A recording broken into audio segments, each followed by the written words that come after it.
Bonjour Jean-Marc. Oui, bonjour. D'abord, sur les données de votre sondage au Québec, le Bloc est toujours en avance, mais les conservateurs sont maintenant deuxième devant les libéraux. Est-ce que le Bloc devrait s'inquiéter de la montée des conservateurs au Québec? Oui, d'abord, les libéraux doivent s'en inquiéter, mais ensuite aussi le Bloc doit s'en inquiéter parce que c'est vraiment une lutte à trois. C'est la première fois depuis très longtemps que les conservateurs sont deuxièmes au Québec. Même Stephen Harper, le maximum qu'il avait obtenu au Québec dans ses mandats majoritaires, c'était 24 %. Et vous voyez sur le tableau à droite, sous Québec, vous voyez le 29 % pour le Parti conservateur. Le dernier chef qui a obtenu plus de 24 %, c'est Brian Mulroney en 1984. Vous voyez, fait qu'on est on a quand même une masse significative, ce qu'on appelle la zone payante, la zone où il est possible d'aller chercher davantage de sièges au Québec. Fait que ça devient de plus en plus une lutte à l'extérieur de Montréal entre le Bloc et les conservateurs. Est-ce qu'on sait justement d'où vient la progression du vote conservateur? Oui, parce que le Bloc est relativement stable par rapport aux dernières élections. C'est véritablement le vote libéral et même du vote NPD, qui est un vote anti-système. Des fois, on pense que c'est uniquement un vote de gauche, de droite. C'est plus complexe que ça. Il y a des gens qui sont anti-système et là, actuellement, Pierre Poilievre est en train de fédérer ce qu'il a fait à travers le Canada. C'est pas pour rien qu'on arrive ici au Québec et la campagne électorale, elle est très claire. Voulez-vous faire partie du gouvernement conservateur ou pas? Ils ont fait ça à de multiples reprises. Sous Stephen Harper, ça n'avait pas fonctionné. Sous Brian Mulroney, ça a très bien fonctionné. Les libéraux sont donc maintenant en troisième position. Vers qui se tournent les anciens électeurs libéraux? Oui, en troisième position au Québec. Parce qu'on sait qu'au niveau provincial, c'est encore pire. C'est encore pire au niveau des libéraux. Avec la marque libérale est un peu entachée ici au Québec. Ces électeurs-là sont des électeurs fédéralistes. Vous voyez, le Parti libéral est à 21 %. Ils ont obtenu plus de 30 % la dernière fois. Ce vote-là se déplace, comme le NPD se déplace vers les conservateurs.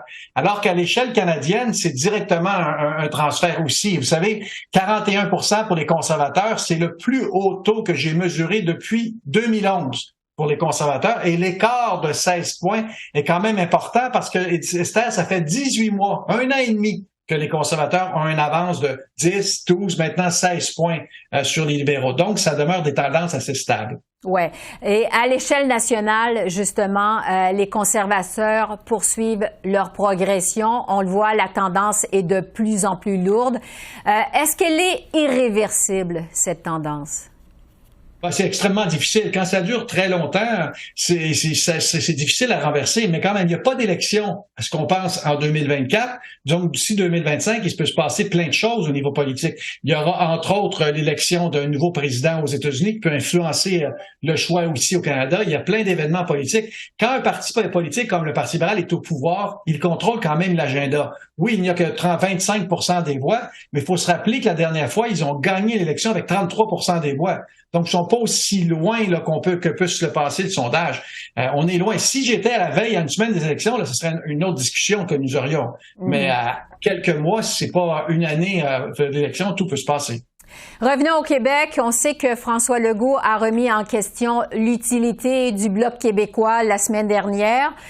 Vous avez constaté que les électeurs de la CAQ sont maintenant plus enclins à voter pour les libéraux sur la scène fédérale. Jusqu'à quel point c'est un changement par rapport à il y a un an et demi? Ouais, c'est un changement important parce que, vous voyez, il y a 41 % des électeurs qui ont voté la CAQ à la dernière élection. À ce moment-là, le Bloc était largement majoritaire chez les caquistes. C'est-à-dire que la majorité des caquistes votaient pour le Bloc parce que le vote nationaliste est là. Aujourd'hui, le vote de la CAQ a chuté considérablement, est autour de 26 % La majorité des caquistes souverainistes ont quitté pour le PQ. Vous voyez, les deux colonnes que vous avez là, c'est le vote de la CAQ en 2022, le 45 % que je parlais tout à l'heure, et 33 votaient pour le Parti libéral. Aujourd'hui, chez les caquistes, la majorité sont libéraux. Donc, le Bloc n'est même pas le tiers du vote chez les caquistes et les libéraux sont à 42 %.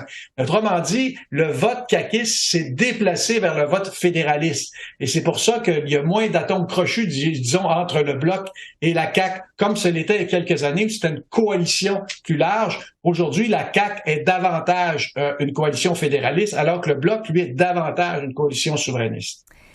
Vous avez aussi sondé les Québécois sur l'immigration. Est-ce que la perception des Québécois est différente de celle du reste du Canada à cet égard?